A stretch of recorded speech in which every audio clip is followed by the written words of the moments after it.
This week's episode of the Run, Eat, Drink podcast is brought to you by warbyparker.com. Get a free 5-day home try-on at warbyparkertrial.com/red. 5 pairs, 5 days, 100% free.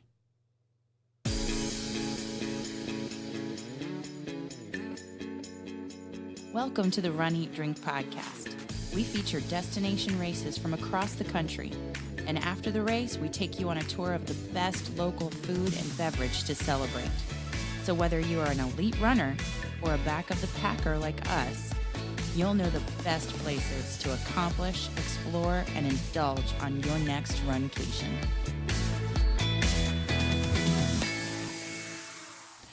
Hey, welcome to episode 79 of the Run, Eat, Drink podcast. I'm your host, Amy. And I am your co-host, Dana. Welcome to the show, and on its release date, I would like to wish my sister a very happy birthday. Yeah. Before we get started. Yes, so Ange, wherever you are, happy birthday. I love you. Aww.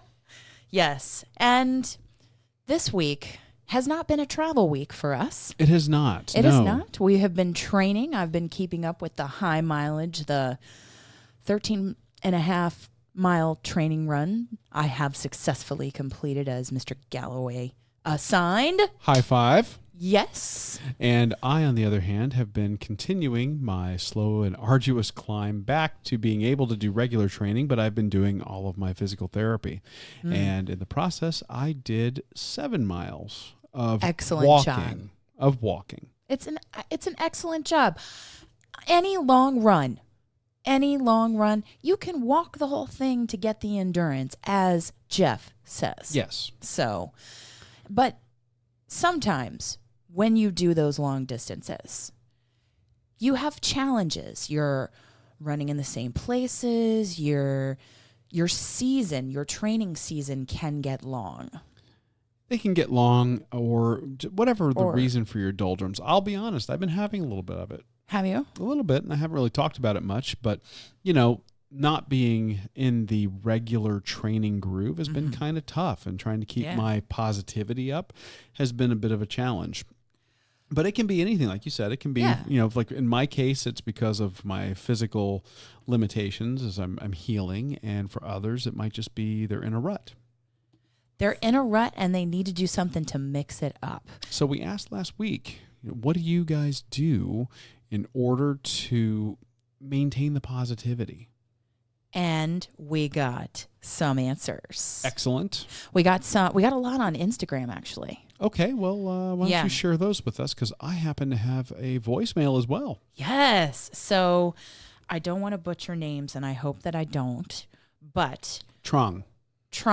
Yes. Thank you. Brian says, hook up with friends for long runs. It makes the time go by faster. And that really reminds me of the Tulsa Galloway group, all the Galloway groups that we see online. What a great way to make training fun. Any group at all. You don't have to be a Galloway runner, but any type of a running group at all. Have somebody that you can talk with while you're running. If you're talking, you're breathing. A friend or a family member, yeah. And if you're breathing, you're oxygenating your blood.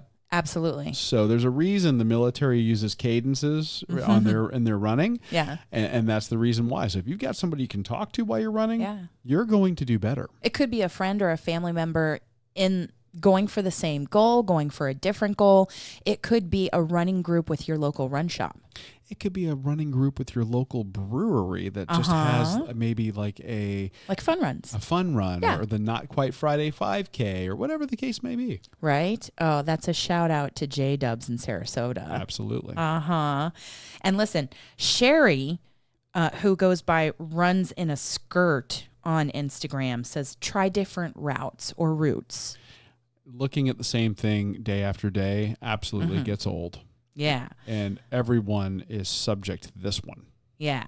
And Steph Swan 22, she says, good music and a motivational partner.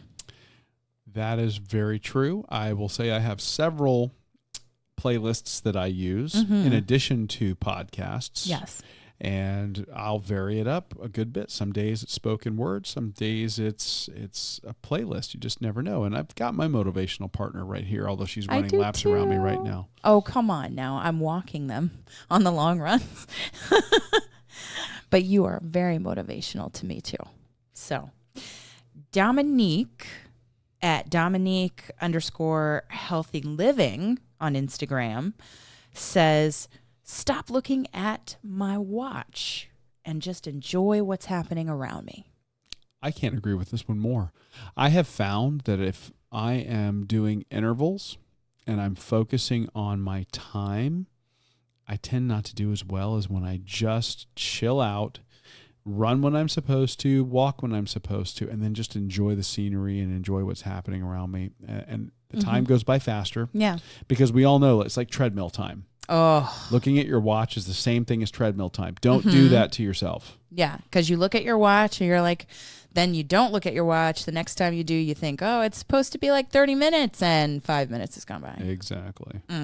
So, yes. And so you mentioned listening to podcasts on the long run, and our friend on Instagram, It's Your Turn Lee, says she listens to podcasts. And she says, also, to be honest, I have a love-hate relationship with running. I usually only train in 3-month increments because I know my discipline level. That is so important. Just sidebar, to know your discipline level. In between, I would still run, just not as often, and not for data tracking. So again, leaving the watch at home, right? Or not looking at the watch. Right. And that currently works for me. I'm currently training for my first full, and I've chosen to train for 6 months. Right now, what I'm doing when I don't feel like running, I'll do an exercise that I hate.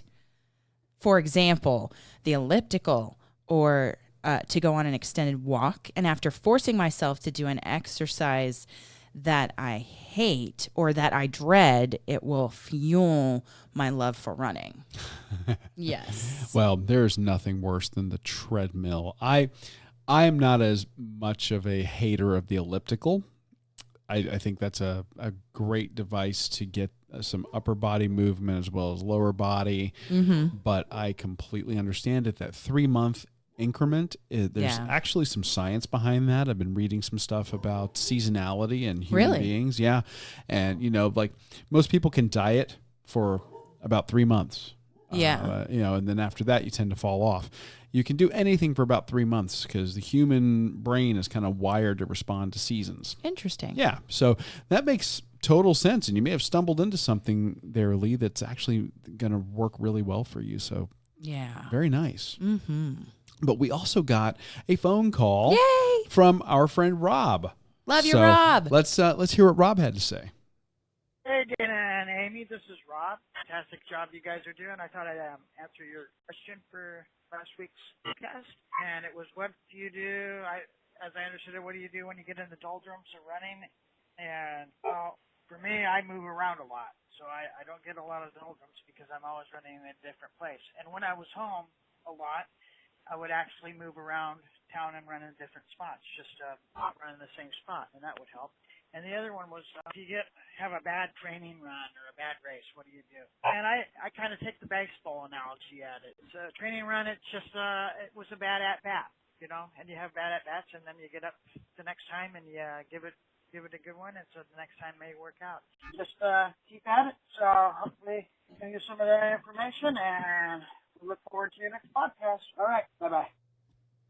I just love how he used that baseball analogy. It's so true. Because everybody has a bad run. And you can't let it hold you back in the grand scheme of things and for the long haul. You're in it for the long haul. True. Right? But we've all had those runs. Yeah. Where you want to say things that would get us an explicit tag. Which we're not going to do. But I get it. I totally get it. And you don't want to let that one bad run make you throw in the towel for the rest of your running season and hold you back from that ultimate goal, whether you're wanting to PR at your next race, whether you're wanting to do your first couch to 5K. That was, I think, our hardest period of training was when we were going for our first couch to 5K. You think that was the hardest? I think it was because that's where you started your running habits. And, and when you had a bad run during that period of time, that 5K seems so daunting. Yeah.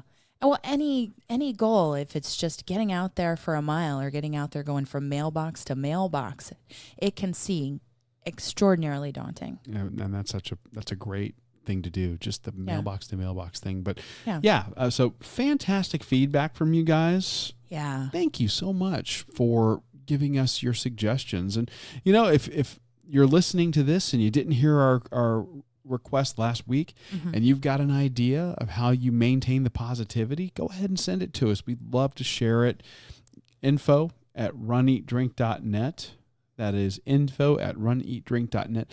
Shoot us an email, drop us a quick audio file, whatever you'd like to do. We'd love to hear your tip or trick for maintaining the positivity in training. Or you can do it like Rob does. He calls us at 941-677-2733. That's 941-677-2733. Send it. We'd love to hear from you. Dana, Amy. I am so excited because we get to welcome a brand new sponsor to the Run, Eat, Drink podcast this week. We do. It's Warby Parker. Warby Parker. I have been hearing about this company for years on other podcasts, and it's awesome that we get to welcome them to the Runcation Nation this week. For listeners of the Run, Eat, Drink podcast, Warby Parker is offering a free 5-day, 5-pair at-home risk-free trial so that you can try on their glasses. You pick the 5 frames that you want from their website. They'll send them to you. You get to try them on with different outfits and hairstyles, see what feels good and looks good to you. And prescription glasses start at just $95. That's so inexpensive when I think about the pairs of glasses that I have had over the years. So inexpensive. And they're not cutting corners. Their glasses include anti-reflective and anti-glare coatings. They're including a hard case and a cleaning cloth with each pair. So there's nothing else to purchase for care of your glasses. Warby Parker. It's online, it's easy, it's risk-free, and you can try on all the frames for your friends and family members. You can have a fashion show and get feedback to find out what's going to work for you and what's going to feel most comfortable without being rushed. And in order to take advantage of this, go to warbyparkertrial.com/red for your risk-free 5-day, 5-pair try-on at home. And we thank Warby Parker for sponsoring this week's show. So we've been talking about the ways to stay motivated during training when it gets tough. And part of that for us is online groups on Facebook. In this day and age, everybody finds communities, they find tribes to associate with on social media, and we gravitate towards groups about running, groups about food, groups about travel, groups about Disney. Groups about Disney. And actually, some podcasts on long runs that I listen to are about Disney, mainly the Be Our Guest podcast. It's a great show. Love the show. Mike, Ricky, and Pam, they do an incredible job talking all things Disney. They're at beourguestpodcast.com. And a lot of people who listen to the podcast, they love Run Disney events like we do. Like we first discovered running and the high you get from a Run Disney event. And as you know, we have a Run Disney event coming up in our race calendar. Yes. We will be back at Disney World in Orlando in November for the Wine and Dine 2-course challenge. Yes, we're currently training for that. And we get a lot of inspiration and a lot of support being a part of the Be Our Guest podcast Lizards Facebook group.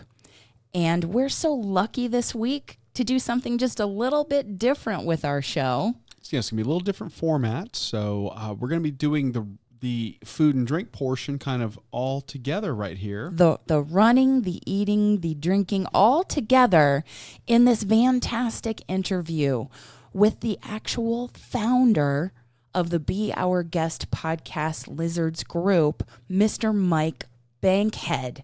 He is such a nice guy, such a great guy. Everyone in the group calls him Captain Mike. And he founded this group almost 6 years ago. They celebrated 5 years and did a big tribute show on the Be Our Guest podcast to Mike because he is such a great administrator and motivator in this group. We got the chance to sit and talk with him long distance. Yes. And it was just a fantastic time hearing about what inspires him, hearing about his reasons for doing the group, what's so special about Run Disney, and then some tips and tricks from him. Yes. That we may have to avail ourselves of on our next trip. There's so much in this interview that can be for everybody. If you're looking for a group on Facebook to get some running support, Run Disney or not, because it's grown so much. They have almost 2,000 members, and they don't just do Run Disney events. Exactly. Which he'll talk about a little bit. But it's a source of motivation for that.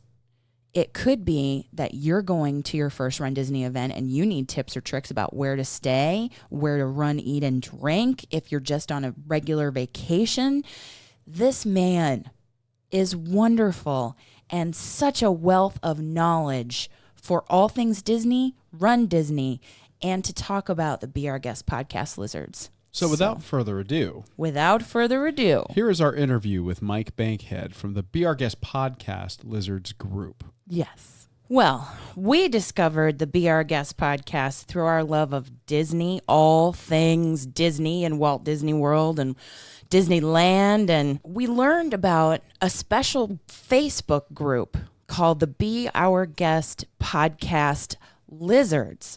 That's a supportive group that has given us encouragement on our running journey.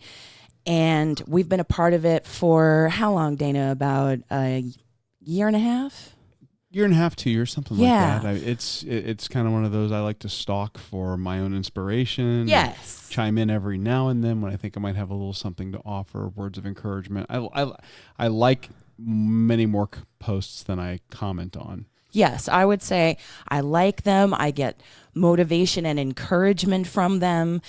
And it's true. I'm kind of shy when it comes to posting about my runs, to be honest. And when we were at Wine and Dine last year, they were there taking a group photo. And I was like, oh, should I go up? I'm such a fangirl. I don't know. We've been following them. We've been fans of theirs. Should we go up and ask to be a part of the picture? And later on, when we submitted a question to the Be Our Guest podcast, we said, oh, we were fans. We didn't know if we should come up and say hi. And Mike Rallman, who is the host of the Be Our Guest podcast, along with Ricky Nibbs and Pam Forrester, they said, yes, come on. You are part of the group. So when we go to Wine and Dine this year, we have definitely got to flag them down and get a picture with them. Absolutely. And hopefully, I don't know, I haven't asked him yet, but our very special guest today, I hope he's going to be there so we can get a photo with him. We are so happy to welcome Mr. Mike Bankhead from the Be Our Guest podcast Lizards group. He is the founder of this 5-year-old Facebook group that has almost 2,000 very supportive fellow Disney lovers and runners or run walkers. And we're so glad he's here to talk Run Disney, share his experience, talk about the Lizards, and tell everyone what that's all about. So welcome, Captain Mike. My pleasure. My pleasure. How are you doing? Doing great. Sitting here in South Carolina, just like the folks in Florida watching all the tropical weather. Oh, I know. When it's cold, we say we're ready for it to warm up, but Mm-hmm. I'm ready for it to cool off this year. Oh, definitely. The summer is so hot down here and probably humid up there as well, right? It is. It is. Yeah. Within 5 minutes, everything's soaking wet.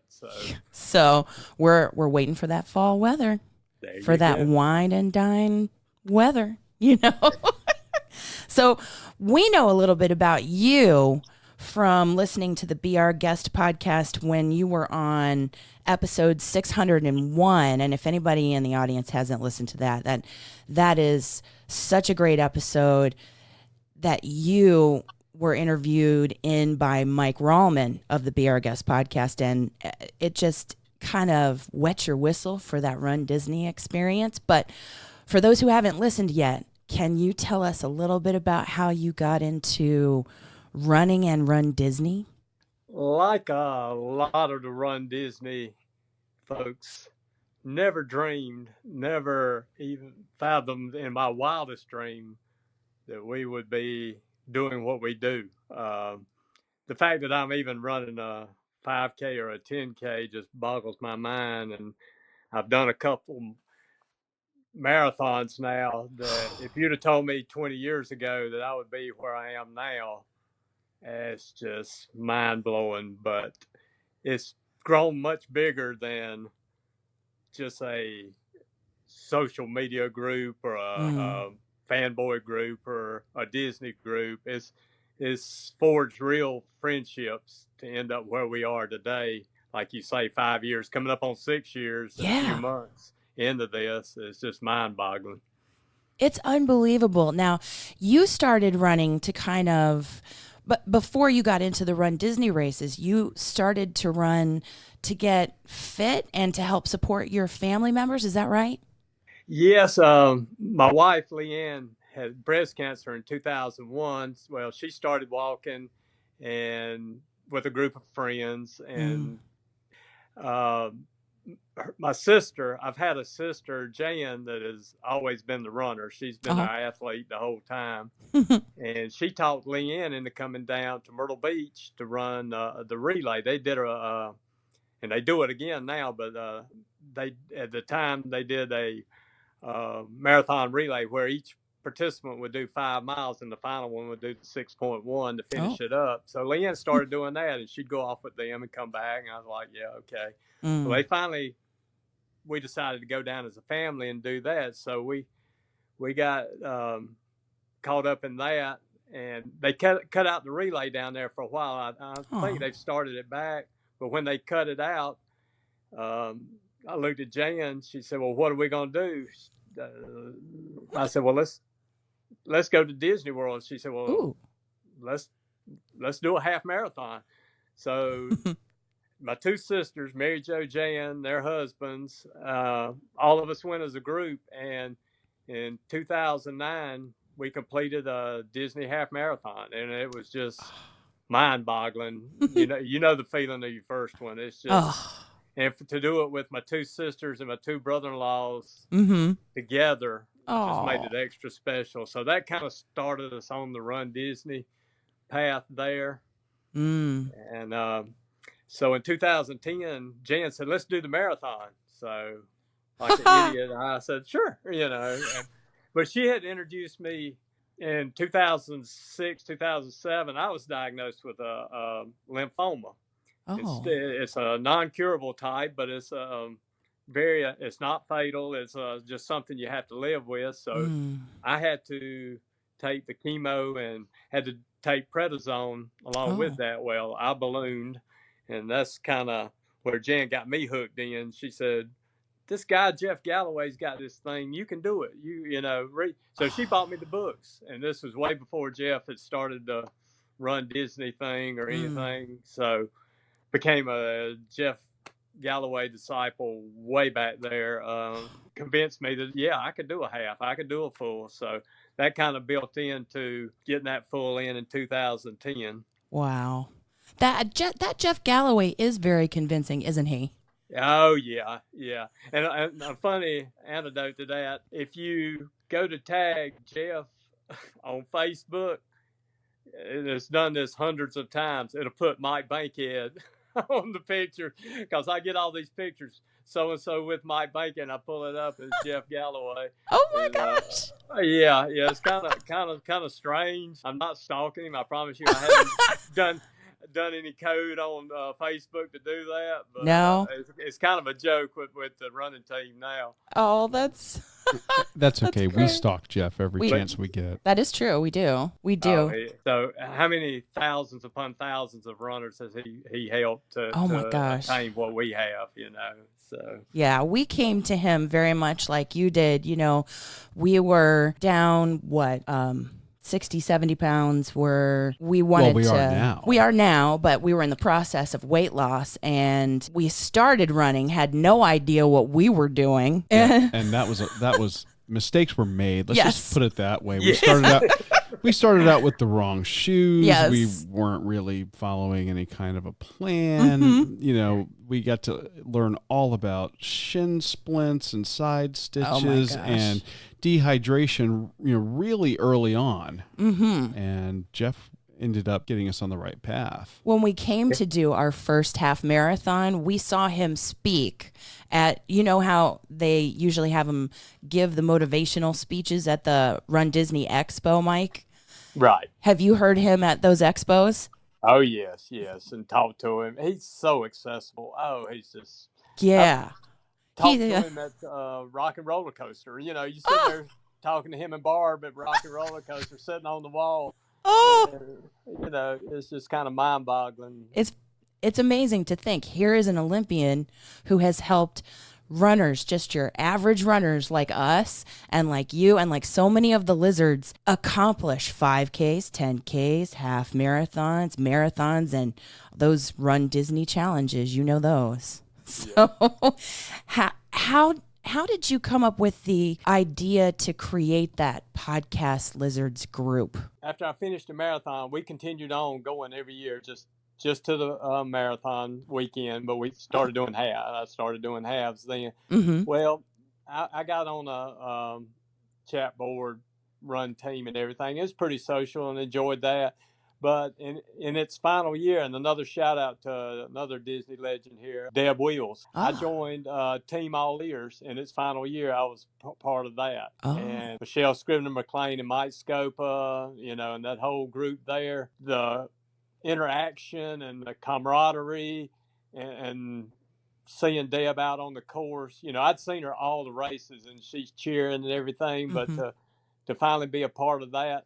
And it was kind of funny. You were talking about seeing the lizards. I went to my first meetup with them, and I kind of stood at the back of the room. And after a few minutes, I was like, okay, these people, they all know each other. I'm out of here. And I ran. No. Ran out the door. I was afraid, but it did.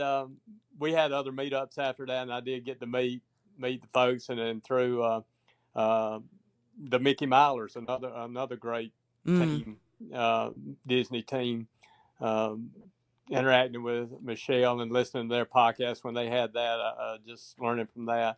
Mm-hmm. I kind of grew in the social part of it then. Mm. So Mike in 2015, he was going to do his first full marathon. He had never done a full marathon. He'd always done halves. And like I say, this was 2013, 2014. He was starting to plan for it. I said, well, and back then at the beginning, we didn't even have a Facebook group. We were over on the old community forums, those message boards that predated Facebook groups. Yes. And actually made a little group in there, got our own little column for running team, and weren't the lizards then. We were just kind of starting out and communicating in there. Mm-hmm. And around this time, Mike, Ricky, and Pam did a show.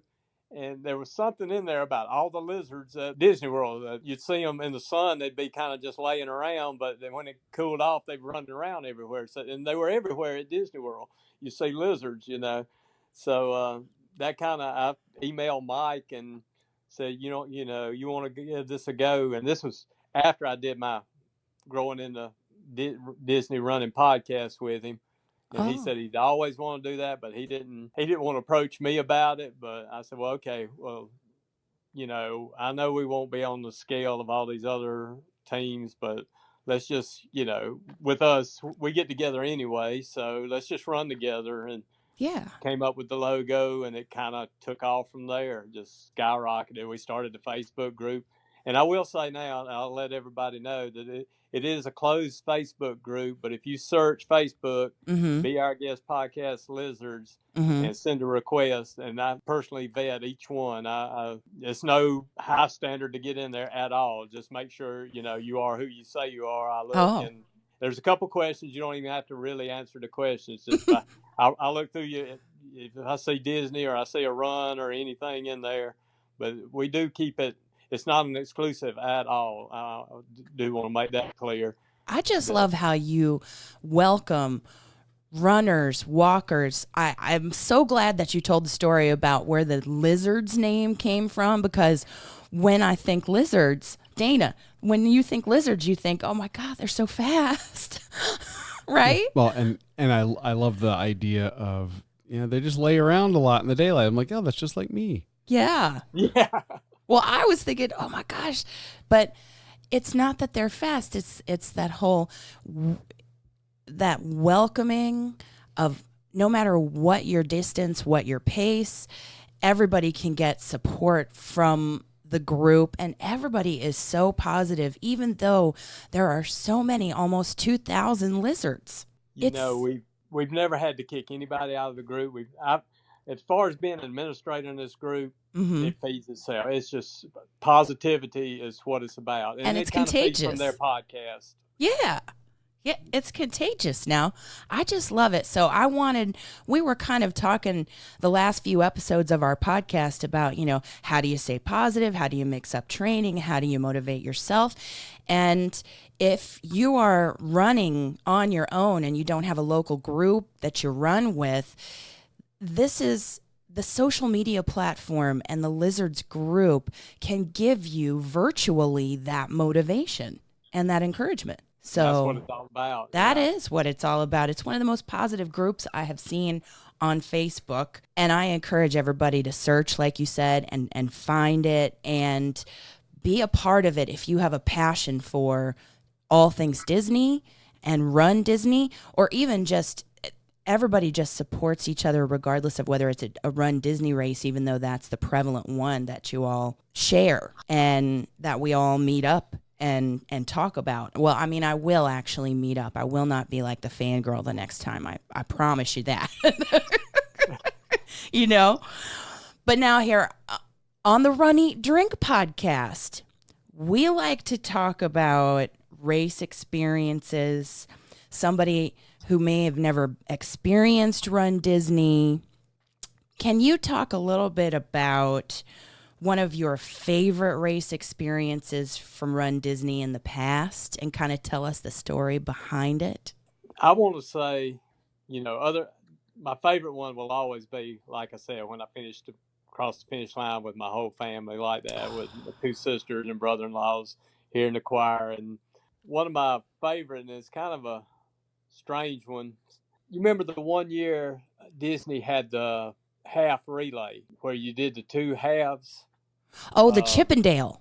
Yes. Is this the Chippendale where somebody did 13.1 and then met you at the castle and then you traded off and the other person did the other half? Right. To make a complete marathon? Yeah. Well, Leanne, my wife, and I were partners. Well, my two sisters, we all did the relay. Well, at the relay point there at the Magic Kingdom, the first one would run the first part, the Epcot to the Magic Kingdom, and the second one run the Animal Kingdom to Hollywood Studios, that leg of it. Well, everybody come and gone. I was waiting on Leanne, and I kept waiting and kept waiting. And as it warmed up, I took my throwdown off and threw it down and was waiting on Leanne, and the race steward there saw my bib, and he looked down at his clipboard and he said, "Oh, your partner didn't make it. You need to go on." Oh. And I took off running, and this was pre-carry your phone with you days and everything. And yeah. a mile or two into it, I'm thinking she didn't make it. did her knees, because she's had knee problems, did her knee go out? Did she, did she pass away peacefully? No. So I ran, I don't know, 12, 13 miles sitting there thinking, is Leanne okay? Under No. complete stress. Well, when we came around the beach club, we were staying at the beach club that year. There she was. She was standing there, just already showered, standing there pretty as ever. And I run up and say, what happened? She said, oh, I ate some of the gummies and I got sick on my stomach and had to go to the tent for a little bit. And she said, I finished. She said, I came in behind you and got my medal. She said, I'm fine. And Yay. just the joy of, I don't know, from there, from the beach club to the finish line, it was a runner's high. I ran through Epcot usually by that time you kind of drag, and especially in the marathon and all. I flew through Epcot that day. I was just so happy to see her okay, and we finished and continue on. And on the bigger picture of it, this past year was 10 years in a row. My sisters and I have been down there together to run the Disney Marathon weekend. Yeah. And that's kind of special. I mean, just to keep that family together like that as we grow older, and to still go out and act like kids and have a good time. So it's kind of a bigger picture thing. It's not a particular experience, but it is an experience to share the parks and the resorts and the meals. Okay. Oh, yeah. Meals. Here we go. Oh, yeah. The meals together down there is just a blessing in my life. So you had a chance to turn a hobby into a family tradition. It is. Because we had, other than our Christmases where we get together, we have no other traditions like that in our family, but it's pretty awesome. And like you said, you get to run with your family through the happiest place on earth. The castle at the Magic Kingdom, the Hollywood Studios, and just everything at Disney, even just running at the boardwalk and beach club area. That it's just like nothing else, is it?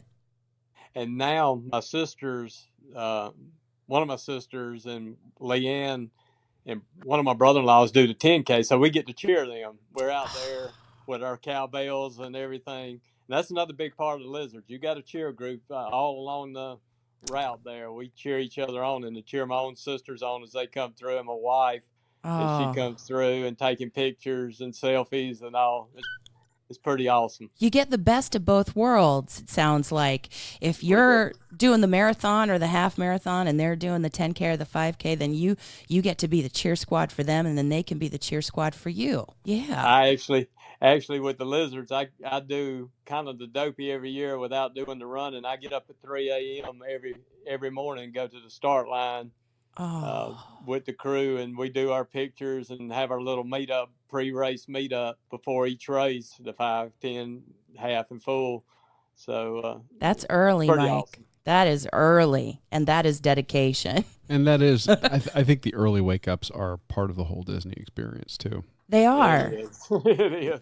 I overslept this past year. I had a friend come from Las Vegas. It was going to be her first full marathon. She flew in Saturday night, and we were all staying at the Animal Kingdom Lodge, and I was supposed to meet her in the lobby. I overslept on marathon morning.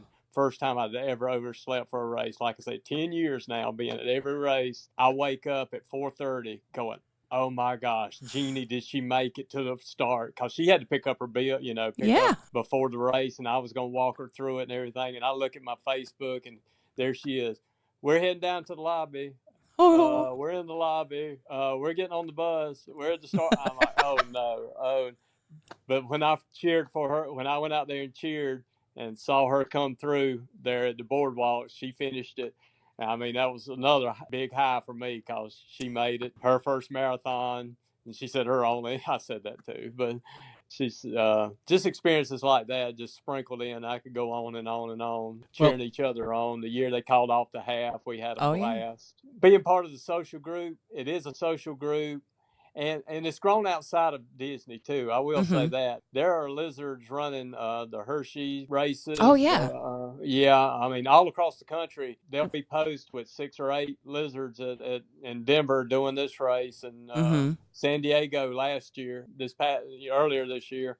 You know, there's a big group of lizards doing destination races together too. So it's grown outside of Disney because, you know, like you say, you end up with a couple thousand members. Surely they're going to bump into each other with our logo and the shirts and with the Facebook saying.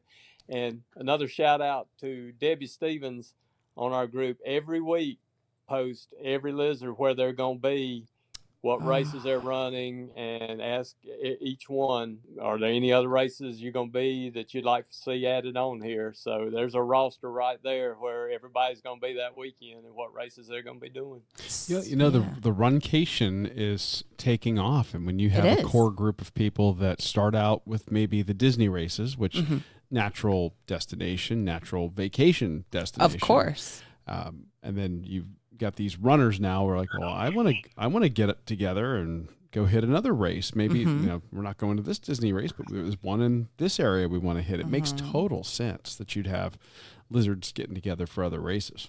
Oh yeah. I'm seriously thinking, since there's no West Coast Disney races, seriously considering the San Diego half next year as part of a package.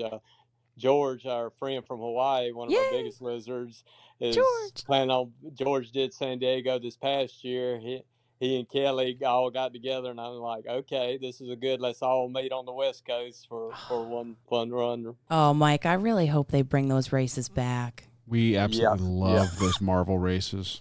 Yeah. I hope they do, but that's a good plan though. Now, when you come to Orlando, do you always do the marathon weekend, or do you branch out and do things like Star Wars, Princess, or the Wine and Dine? I've never done Princess. I've done the others. One off, I guess you'd call them. Loved each one of them.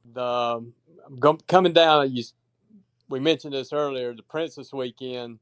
I'm having to leave on that Saturday, so I'll be there Friday and Saturday morning at the starting lines for the lizard meetups on that. But I got to pull out Saturday for prior commitments. But I don't do them with like I say, coming up on 11 years in a row for the full marathon weekend. So naturally, that's pretty committed right there. But yeah, I have hit the other ones and love them equally.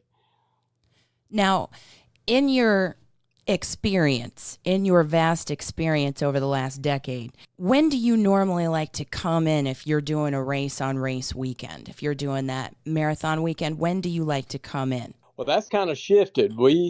At one time, we would come in a week like the Monday or Tuesday before and pull out that Saturday or the Monday after the weekend. But now we've kind of shifted to we arrive on Wednesday and stay at least a Tuesday or Wednesday the following week. So we had those few days after. I'm starting to treasure those as much. You know, when you come in the week and stay the week before, you know, it's kind of rough. You know, everybody's talking about you walk so much the week before and everything. I've never had the physical part of it, but just the mental shutdown when it's over and packing the car when we drive. We always drive on marathon weekend. It's always just kind of a bummer, but you know, a lot of folks are staying over now, so we have meetups after race on the Monday and Tuesday now. Just kind of play in the parks, like I say. To celebrate the accomplishment, you have a post-race weekend tradition now, it sounds like.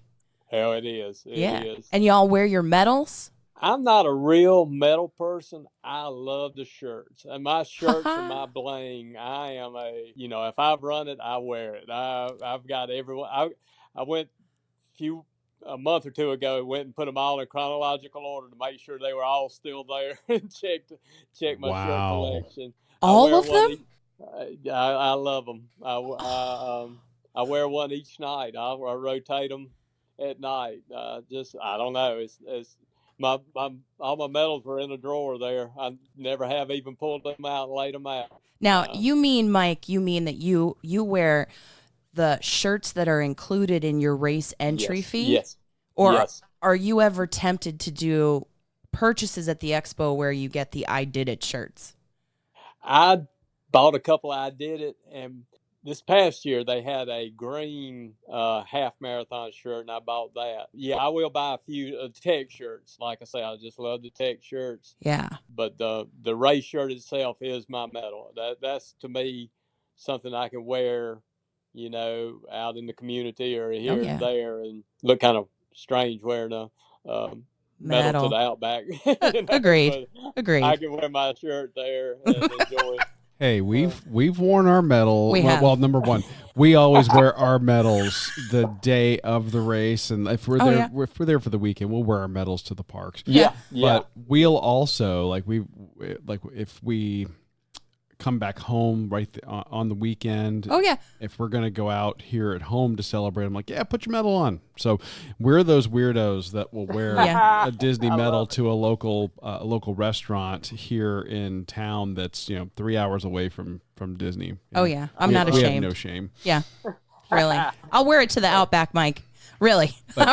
Now, with the I Did It shirts, for me at least, I think it just depends on the year and the style. Yeah. Sometimes they're hit or miss for me. But I've pretty consistently, other than maybe some of the color choices, I like the shirts that they give you as part of the Disney entry packet. Mm-hmm. They usually do a really good job. Yeah. Yeah. They do. Yeah. They do, and that's what I love. And the expo is more an experience. Like you can get in there and like you can meet Jeff and you can see all the merchandise. But it is, I like that expo. It's huge on marathon weekend, isn't it? Oh, I come out of there with bags. Oh. Yeah, yes. Yeah. And I heard you talking about the KT tape. Your friend Jill standing in that line. Oh yeah, no kidding. Leanne chuckled about that. Ever since she found it, like I said, she's had knee problems. She loves the KT tape. She loves for them to tape. And she knows one particular person that she seeks out to tape her. I mean, that she looks for that person each expo. If they're there, there they are. And and things like that, just mulling around and seeing all the lizards at the expo. We'll do selfies and post it right on the, look who's here, I love it. We're here. Be there in just a little bit. Stay, so.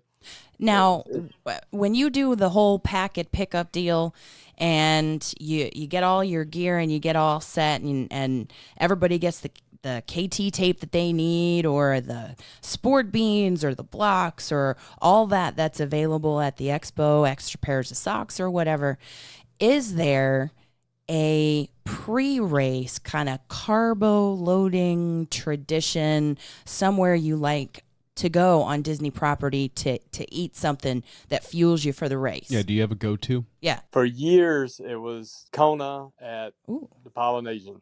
Kona at the Polynesian. Yes, their Asian noodle bowl was my go-to. But the last few years, that's kind of shifted away. Their quality, they've dropped a few things off the menu. And as a group, I guess our biggest thing is post-race. Okay. Kate May, the Beach Club, the seafood buffet. We load up because if you've done a race, there is no diet. There is no diet because you have run run those calories off. You can pack them back on. And you can pay for that buffet and feel completely like I'm getting my money's worth finally. So. We haven't done that one. Yeah, really. I want to know more. We've gone over to the Yachtsman right next door. Steak. For the steakhouse. Yes. And that for us is absolutely one of our favorites on the Disney property. Oh, we love it. So you're given the Mike Bankhead seal of approval for Cape May. Yeah, they have the crab legs and the bull shrimp, everything right there. So... Yeah. You had me at crab legs, really. Yes. And we usually hit it. We're those old white people. We eat at 5 o'clock. You go to restaurants at 5 o'clock. We're that crowd, so we usually hit them. Well, you've been up since 3 a.m. on the race day, so. Yeah. Oh, we've come back and relaxed. Yeah. The midday break. The Disney plan. Give it that break, eat your meal, hit the parks again. We usually go, and we cap it off with illuminations. Fireworks! What a Yes, good yes. post-race tradition. Yeah, one year we actually did the fireworks cruise there at Epcot. Just our Ooh, family with the sisters and brother-in-laws, and that was another special moment. that's fantastic. Was it Yeah. just the family on the Yep. cruise, like an individual cruise for the family? Well, it's the pontoon boat. Oh, It comes up into right up. It runs you right up there to the bridge that crosses over between France and Great United Kingdom. There, oh yeah, in they Epcot. park there, and you got your snacks. It was kind of special. Beautiful. And you said that was Illuminations, but isn't Illuminations being Yep, replaced? last month. Oh Yeah, no. No, but it will be replaced with something like Epcot Forever? Is that yes, what I that's hear? it. What is it? There's some in between Yeah. show, and then the. And then they're I'm going to do trusting you, another one. Disney. I'm Yeah. trusting you, Disney. We're You trusting taking you my Illuminations. that it's going to be amazing as a Something- post-race tradition. Yeah, something tells me the Imagineers are on it. Right? I hope so. I really hope so. So Cape May is your recommendation for post-race and seafood. Are there desserts there too? Oh yes, they're stacked. They're Okay. stacked all around, and like I say, when it's a buffet, you taste a little this. Now, last year, a sister Mary Jo and brother-in-law Bobby didn't make it down, so it was just Jan and Rodney and I. We did California Grill. Oh, now where is that on the property, Mike? Is that Epcot? Is that at a resort or? Oh yeah, Contemporary. Contemporary resort. Okay, because we've never been. So is that somewhere that's a must do that you should check out at Disney? Oh yes. That is one of the prime locations. Oh, okay, at the Contemporary.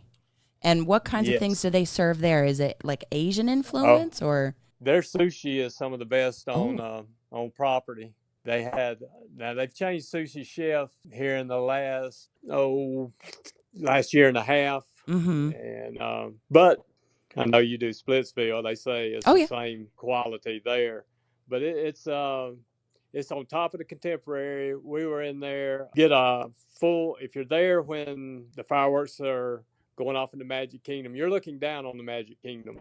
You're behind Space Mountain looking down. Leanne and I had dinner there one evening. We checked in, and as the waiter was bringing our check, fireworks were going off. As he set the check down, they began wishes at that time. Wishes started going off, and they piped the music in. And if you don't eat exactly when the fireworks are going off, they give you a voucher. You can come back up there, and they've got a patio like out there. You can stand on top and watch it. And also they have the bar there where you, even if you don't have reservations, you can ask for a seat at the bar. You could get some food there. Oh yeah, y'all. Nice. And the way y'all dissect food, you need to do it. You need we to do it. Oh yes, California Grill. Because y'all listen to your reviews have me yearning to go places. And, thank you. This would be a must do. Okay. To borrow Stacy. That is now on the list for the next trip up. Cape May, and that's at the Yacht Club, is it? Beach Club. Well, they're one and the same. You get there, and then you can make it. Yeah. There. But yeah, okay. So at the Yacht and the Beach Club, we got Cape May, and get the buffet, and then the other tip that Mike says in the Contemporary. On the top of the Contemporary is the California Grill. Something tells me this is this is what inspired them to do that restaurant and bar combination that we just experienced over there at the Coronado Springs, the Toledo. Yeah. Yes. At exactly. Toledo. Yeah. So that's a Pam Forrester tip, and we picked up on that. Another great tip with Disney World is eat at the bar. So many of their upper tier dining has a bar area attached to a Brown Derby, Mm-hmm. the one off Italia there. You can get the food in small plates Mm-hmm. right there, and all the drinks Yeah. I served think right from the bar. I think that's probably one of the best tips that you could give any newcomer to the Disney experience, lifestyle, if you want to call it that. Well, lifestyle. Because it's the exact same food and beverage experience without the wait. True enough. So that's a great tip. Thank you for that, Mike. Yes, you have given several different great tips. Now you've stayed at a variety of resorts there for the Run Disney experiences, or just for vacationing at Disney. What's your favorite? I have to stick with the Beach Club. We bought in the DVC back in 2008. Oh, the Disney Vacation Club? Yes. Yeah. Yes. Disney Vacation Club. It's their timeshare program. We were thinking about doing it, and we were kind of shopping around, looking at all the different resorts that offer it. And when we walked in the Beach Club, Leanne turned around and looked at me and said, "I'm home." I said, "Well, we've got others." She said, "No, this is it. It's the one." She said, "Epcot's right there. I'm right so here. True. You got how many restaurants there at Epcot that you can walk to? You got the boardwalk area. You got, She said, "I'm here." Love and that. Like I said, we were lucky. We bought at a very good time. This is probably the only thing I've ever bought that actually went up in price after I bought it. Several times I've said, Leanne, we could sell our timeshare there and probably put that money in an account and live off that for Disney for a long. No. She said, "No, you're not touching my Beach Club." Yeah. So all of our friends that are in DVC say the same thing, and we are seriously considering it ourselves, given the frequency with which we go. But we love that area. We're right there with you. That area of the Disney properties is so perfectly located. It is. It is, and like I said, the Beach Club itself and Yacht Club have maybe 4 or 5 restaurants, but then you start adding Epcot in. Oh yeah. We've walked out and 10 minutes, 15 minutes been in Tokyo dining in Japan or over to Le Cellier. Just, the access is just. It's off the charts. Oh, Mike. I don't think people realize how close you are to the parks from there. You can walk to is it still called the International Gateway? Yes. Yeah. And you can go right into Epcot, and that kind of puts you at France and the UK like you were talking about. And like you said, Le Cellier, you can be right there in Epcot. And I think that these are wonderful tips for places to stay when you're considering doing Run Disney, but especially doing the food and wine, the wine and dine race weekend that's coming up that we're doing. If anybody is doing that or considering doing that, you can walk from the Boardwalk, Beach Club, Yacht Club area right into Epcot and be at all of the international food booths.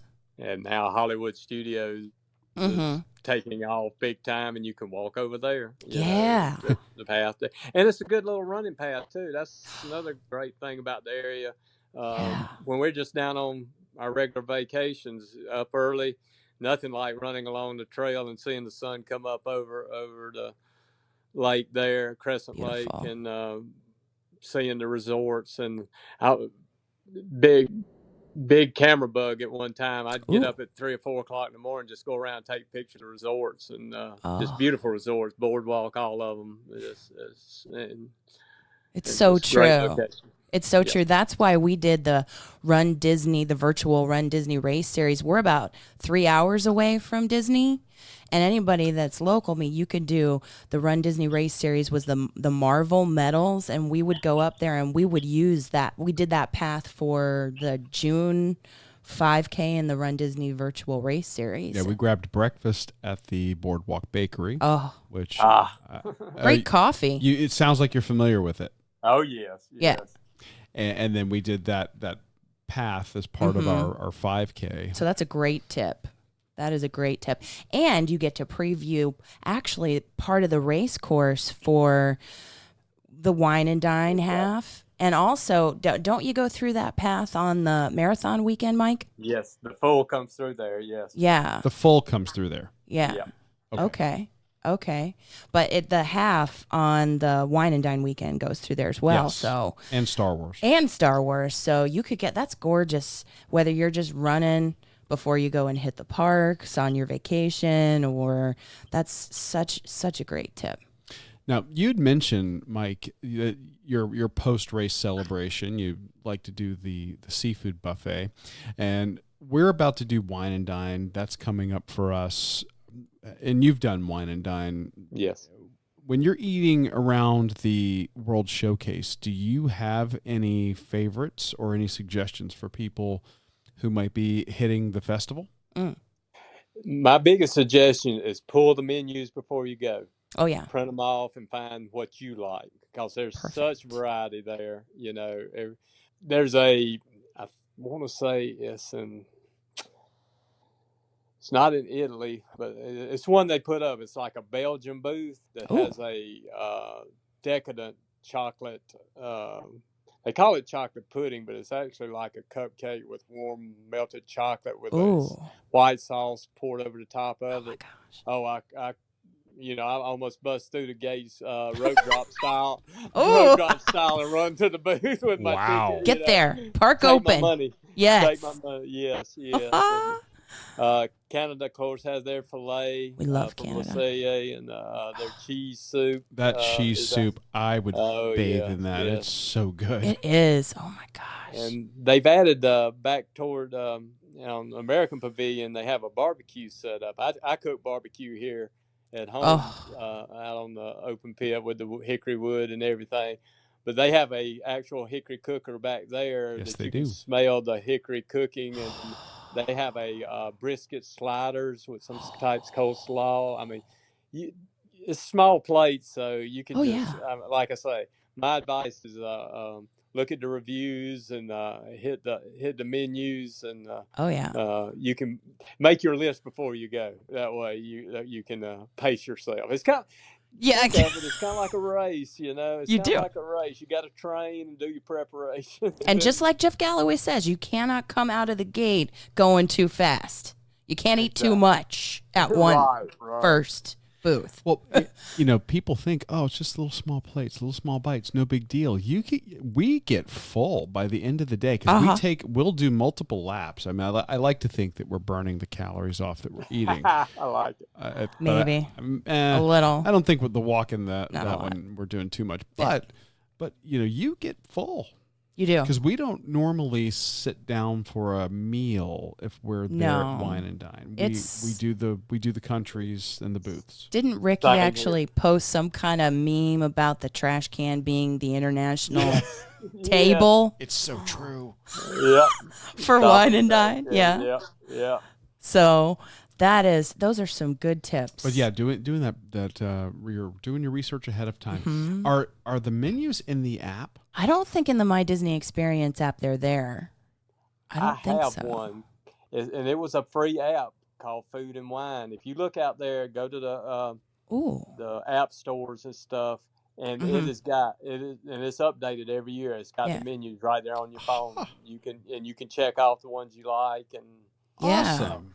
It's a great app. And I feel like over on the Be Our Guest podcast, Mike and Ricky and Pam, they have Chef Todd on, or at least last year they might have, to talk about his experience and share like favorites from around Epcot and the festival, right? Yes.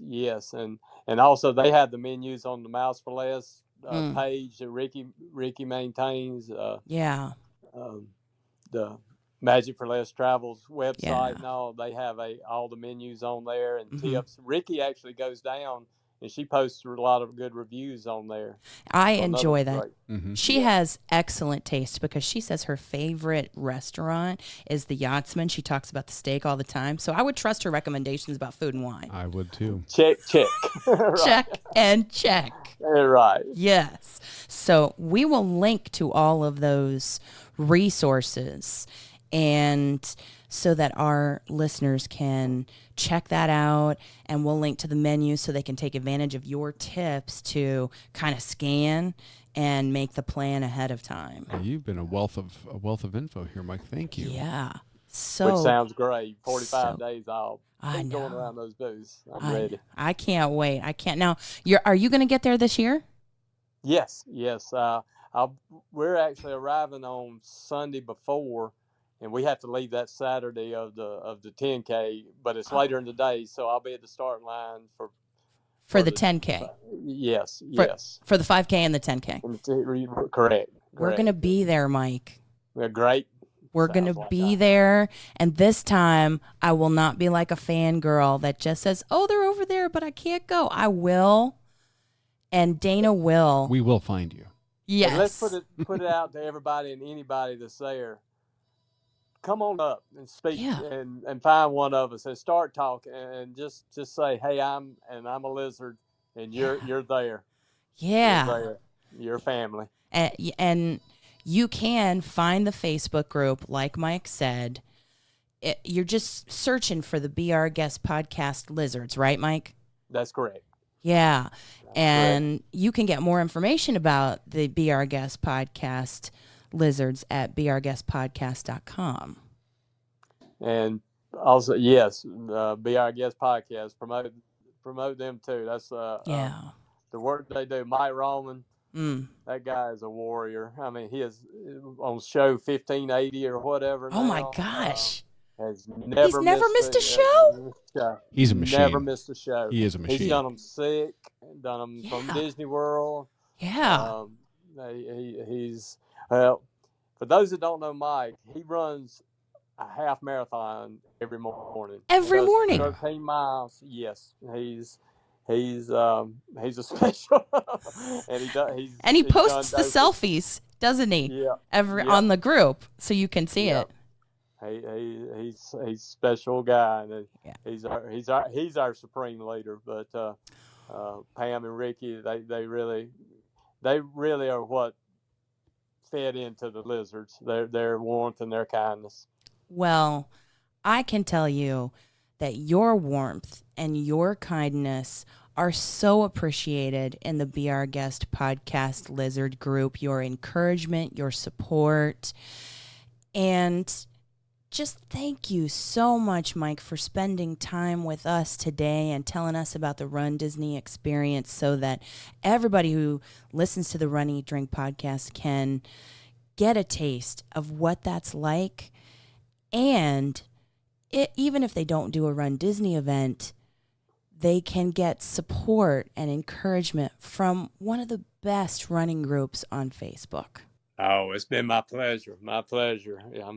I'm definitely one of y'all's fanboys now. So y'all kill me when you're sitting there talking about the restaurants and the sushi at this place or that place, and I'm sitting there on my walks and my runs going, I want that. I want that. I want to go to Key West. I want to go to Anchorage. I want to go. So y'all back at you. Thank you. You take me there. Oh, and we'll have to meet up and have a meal together. Absolutely. Yes. It's a date. Yes. Thank you again, Mike. Thank you. What a fantastic interview. He's such a great guy. And he is, you know how we describe ourselves as back of the packers, just your average runner. He's so approachable, and he can motivate anybody. It doesn't matter whether they're back of the packers like us or super fast like some of those lizards. And what a wealth of knowledge about the whole Disney experience too. So if you're looking at doing a Run Disney race, take some of those tips and tricks. If you've only maybe done the parks before, but you haven't ventured out into some of the resort areas, check them out. It's absolutely worth your time, and you don't even have to necessarily be staying at the resort to go enjoy the restaurants that they have to offer. So thank you, Mike, for everything that you gave to us during that interview and to our listeners here on the show. And we'll link to the Be Our Guest Podcast Lizards group on Facebook and the Be Our Guest Podcast website in our show notes so that you can take advantage of all those tips and tricks that they have over on their podcast and take advantage of the support of the lizards. Well, that does it for us this week here on the Run, Eat, Drink podcast. We'd like for you to send us a rating and review on Apple Podcasts. If you'd head over there, just spend a couple of minutes, jot down a quick rating and review. It really helps the show. It helps us get discovered. And we cannot thank you guys enough for your support. And next week, we're going to have, of course, our training updates as we head into the Southernmost Half Marathon, in using that as a training tool heading into Run Disney and the Wine and Dine 2-Course Challenge. So we'll have that, some more of your recommendations, and more. So thank you guys for tuning in this week for the Run, Eat, Drink podcast. I'm Amy. And I'm Dana. Have a great week, everybody. Talk to you guys real soon. Thanks for listening to this week's episode of the Run, Eat, Drink podcast. We're having a great third year because of your support. Don't forget to follow us on Facebook and Instagram at Run, Eat, Drink Podcast. And on Twitter, we're at Run, Eat, Drink Pod. You can also give us a call at 941-677-2733 or shoot us an email at info@runeatdrink.net. Visit our website at runeatdrink.net and click on the subscribe link so you don't miss a minute. Accomplish, explore, and indulge right along with us. We'll talk to you next time.